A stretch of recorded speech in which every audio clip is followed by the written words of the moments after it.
Student, video को start करने से पहले मैं आपको कुछ बेसिक इन्फॉर्मेशन दे दूं।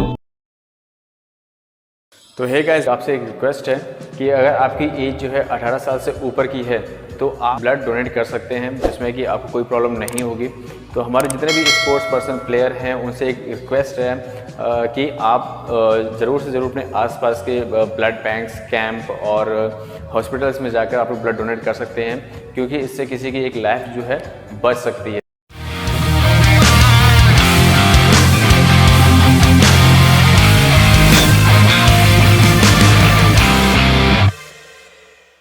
जैसे कि इसमें आपकी जो टीम होती है वो इसमें 12 प्लेयर की होती है।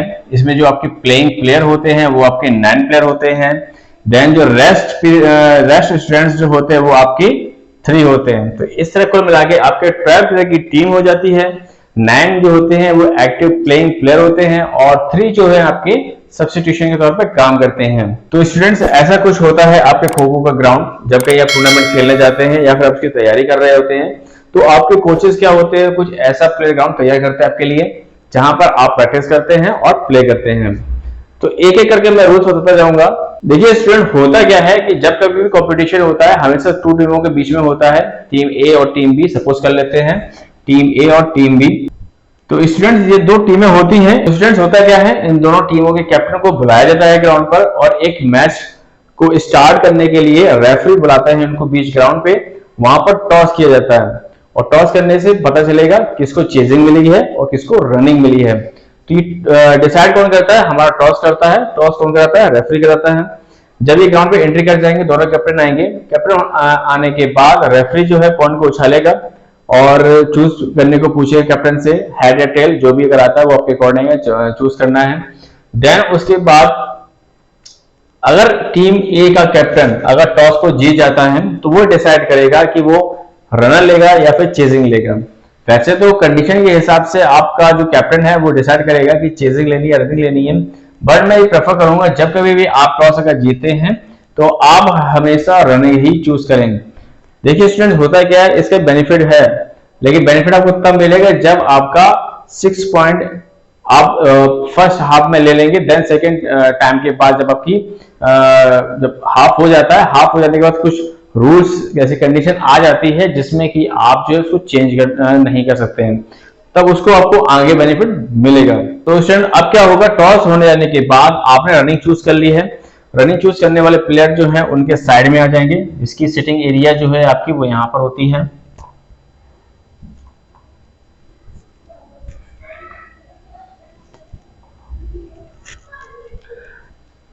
तो स्टूडेंट्स, ये हमारा सिटिंग एरिया होता है जहां पर हमारे टीम के मेंबर्स जो रनर होते हैं वो सिट करते हैं। तो देखिए स्टूडेंट, अब होता क्या है, अभी हम जान रहे हैं चेजिंग के रूल्स के बारे में। तो चेजर के जो रूल्स होते हैं वो भी हम समझेंगे। तो गाइस, करना क्या, क्योंकि हमारे जो 9 प्लेयर होते हैं हमारे चेजिंग के, वो ग्राउंड में एंट्री करेंगे। एंट्री करने के बाद उनका जो फेस होगा जस्ट उसके अपोजिट बैठते जाएंगे। तो इस तरह एक एक करके जो फेस है सभी के अल्टरनेट रहेंगे और उन सभी के ग्राउंड में एंट्री हो जाएगी। एंट्री हो जाने के बाद करना क्या है, जो भी प्लेयर बैठेगा इस ब्लॉक्स के बीच में, इन ब्लॉक्स के बीच में उनके दोनों पैर जो हैं इनके अंदर रहेंगे। ध्यान रखिएगा, इनके अंदर ही पैर रहने चाहिए। अगर गलती से पैर अगर बाहर आ जाते हैं तो रेफरी आपको पहले वार्न कर देगा। देन उसके बाद अगर रनिंग खो मिलता है तो वो फाउल कर देगा। ठीक है, तो आपको करना क्या है, आपको दोनों पैर इसके अंदर रखने हैं, अपने हाथों को इसकी तरफ बाहर की तरफ रखना है, जिससे कि जो है आपकी सिटिंग पोजीशन प्रॉपर बन सके। तो सबसे पहले स्टूडेंट करना क्या है, आपको जब कभी भी बैठना है इन सिटिंग ब्लॉक्स पे तो अच्छे से आपको बैठना है। ध्यान रखना अच्छे से कि आपकी सिटिंग पोजीशन अगर सही नहीं है और आप गलत बैठते हैं, आपको खो मिलता है, आप दौड़ते हैं, आप फिर बैठते हैं, तो इसमें फाउल की विसिल बजेगी। फाउल की जैसे सेंटर लाइन कट और उसके साथ फाउल की विसिल कंटिन्यू बजती जाएगी। तो इसको आपको बहुत खासकर ध्यान से देखना है कि आपकी जो फाउल है लाइन वो ना हो। देन उसी के साथ आपका एक एक्टिव चेजर जो है इस ब्लॉक पे खड़ा हो जाएगा। इस साइड पर एक खड़ा होगा या फिर इस साइड पे खड़ा होगा, ये आपको डिसाइड करना है। इसमें किसी तरह की कोई बाउंडेशन नहीं होती है, किसी भी पोल पे आप खड़े हो सकते हैं। ये हमारा फ्री जोन होता है, ये हमारा लॉबी होती है, ये हमारा सिटिंग एरिया और ये आपकी ये सेंटर लाइन होती है। जब हमारे सभी प्लेयर सेट हो जाते हैं उसके बाद रनर्स की ग्राउंड पे एंट्री होती है। रनर्स के जो रूल्स है वो आने वाले वीडियो बताएंगे, कुछ अच्छे तरीके से बताएंगे कि आप उसको अच्छे से समझ सके।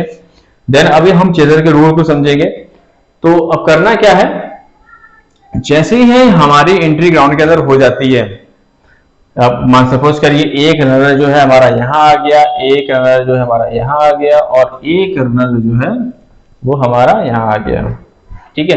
तो हमारे 3 रनर जो है ग्राउंड में एंट्री कर गए हैं।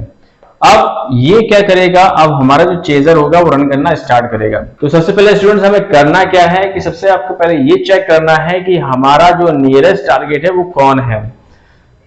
एक बोनस की बात मैं बताऊं अगर आपको, कि अगर आपको खो खो में किसी को भी अगर आउट करना है तो सबसे पहले आपको एक को टारगेट को लेकर चलना है।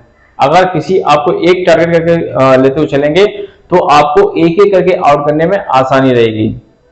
और अगर एक को टारगेट करते समय अगर दूसरा का अटेम्प्ट करने को मिल रहा है तो आप बिल्कुल उस पर अटेम्प्ट करने की कोशिश कर सकते हैं। ऐसा नहीं है कि आपने अगर एक को अटेम्प्ट करना है तो अब एक ही पर अटैक करके रह गए हैं और दूसरे को आप छोड़े भी नहीं, ऐसा नहीं है, ठीक है। तो इससे होता क्या है कि जब, क्योंकि जो गेम है इसमें रूल्स की बहुत ज्यादा रिस्ट्रिक्शन जो होती है वो चेजर के लिए होती है और रनर के लिए रूल्स में रूल्स और रेगुलेशन किसी भी तरह की ज्यादा नीड नहीं होती। बस उसको ये रखना होता है इस जो ग्राउंड के आउटसाइड में एंट्री ना हो पाए। तो करना क्या है स्टूडेंट्स, आपको किसी एक को टारगेट कर लेना है। टारगेट करने के बाद आपको उसी के पीछे लग जाना है और रनिंग करनी है। ध्यान रखिएगा आपको वेस्ट रनिंग नहीं करनी है। सेकेंड पॉइंट, आपको क्या नहीं करना, आपको वेस्ट रनिंग नहीं करनी है। वेस्ट रनिंग कैसे, आपको मालूम पड़ा कि ये रनर जो है यहाँ रनर जो है ये दौड़ता हुआ इस साइड जा रहा है तो आप उसके पीछे लग जाते हैं। पीछे लगने के बाद वो उस साइड चला जाता है, आप फिर वहां से पोल से टर्न करके वापस आते हैं। तो ऐसा नहीं करना है। आपको करना क्या है, आपको जो एरिया दिया हुआ है, सपोज करिए ये प्लेयर जो है यहाँ खड़ा हुआ है, आप दौड़ते हुए आ रहे हैं, आप सिंपली गाइस इसको, तो सिंपली स्टूडेंट्स आपको इसको पास कर देना है जो कि उसके फेस के सामने है, ठीक है। तो आपको वेस्ट रनिंग नहीं करनी है। देन उसके बाद जब आपको खो मिल जाता है, खो मिल जाने के बाद आपको तुरंत उसकी तरफ मूव नहीं करना है। ध्यान रखिएगा ये सबसे बड़ा मिस्टेक जो होती है स्टूडेंट्स यही करते हैं कि जैसे ही उसको खो मिलता है वो उसकी तरफ मूव कर जाता है। तो ध्यान रखिएगा क्योंकि आपको क्या है, डायरेक्शन बेस्ड जाना है। कैसे जाना है, डायरेक्शन बेस्ड जाना है। अगर डायरेक्शन बेस्ड अगर नहीं जाते हैं तो इसमें इश्यूज ये होगा कि आप जैसे इस प्लेयर की तरफ आप मूव करते हैं, इस डायरेक्शन में मूव करेंगे तो ये क्या करेगा, वो आगे भी जा सकता है और वो इस साइड मूव भी कर सकता है। तो आप क्या करेंगे, अगर आप इस साइड अगर मूव कर रहे हैं, वो अगर गलती से अगर अपने राइट साइड मूव कर जाए तो आप बैक साइड नहीं जा पाओगे। तो इसका सोल्यूशन स्टूडेंट्स ये है कि आपको जब कभी भी खो मिले तो आप इस लॉबी का यूज करिए। इसमें करना कैसे, अपने दोनों हाथों को सीधा करना है, शोल्डर को सीधा रखना है, आपको मूवमेंट कोई नहीं करनी है। आप कम से कम 2 से 3 स्टेप आगे आइए। आगे आने के बाद जैसे ही अगर ये मूव अगर राइट साइड भी करता है या लेफ्ट साइड करता है, अगर लेफ्ट साइड करे तो उसको अपने बगल वाले को पास कर दीजिए, अदरवाइज राइट साइड मूव करता है तो साथ साथ उसके आप चलिए, स्टेप आगे बढ़िए। जैसे ये आगे मूव करेगा वैसे आप मूव करिए, देन उसके बाद अटैक करिए इसके ऊपर। ये सबसे ज्यादा बोनस पॉइंट है। सबसे ज्यादा स्टूडेंट्स मार्क जो है इसी में खाते हैं। और दूसरा टारगेट चेंज कर देते हैं। आपको क्या पॉइंट नहीं करना, एक तो आपको डायरेक्शन लेना है, दूसरा आपको टारगेट चूज करके रखना है कि आप किसको आउट करना है। तीसरा पॉइंट, जब कभी भी आप किसी को खो पास कर रहे हैं तो आपको अपने साथियों को ये अवेयर करके रखना है कि अगर जब किसी को खो पास कर रहे हैं तो अपने हेड से देखते रहें कि कौन हमारा टारगेट बना हुआ है। तो नेक्स्ट हमारा सबसे मेजर पॉइंट है खो देना, कि खो कैसे दिया जाए। देखो जनरली स्टूडेंट्स होता क्या है कि जब कभी भी हम खो पास करते हैं तो क्या करते हैं, उसको पीठ पर टच करते हैं और खो बोल देते हैं। अब इस कंडीशन में होता क्या है, अगर आप जो है इसको खो पास कर रहे हैं, अगर आप इसको खो पास कर रहे हैं और आपका पैर जो है इस लॉबी के अंदर नहीं है, आपका हैंड जो है इसकी पीठ पर टच नहीं हो रहा है और आप खो नहीं बोल रहे हैं, तब आपको रेफरी वार्न कर देगा, कहेगा कि आपको टच भी करना है, खो भी बोलना है। अगर आप खो नहीं बोलेंगे लाउडली तो आपको वो फाउल दे देगा। और देखिए स्टूडेंट्स होता क्या है फाउल में आप किसी भी कंडीशन में अगर आप किसी भी रनर को छूते हैं तो वो आउट नहीं माना जाता है। ये बात ध्यान रखिएगा। बहुत से स्टूडेंट कई बार खेलते कहते हैं फाउल हो गया, उनका फाउल था। तो देखिए स्टूडेंट, होता है क्या, फाउल का मतलब ये होता है कि आपने गलती कर दी है, उसको सही करिए।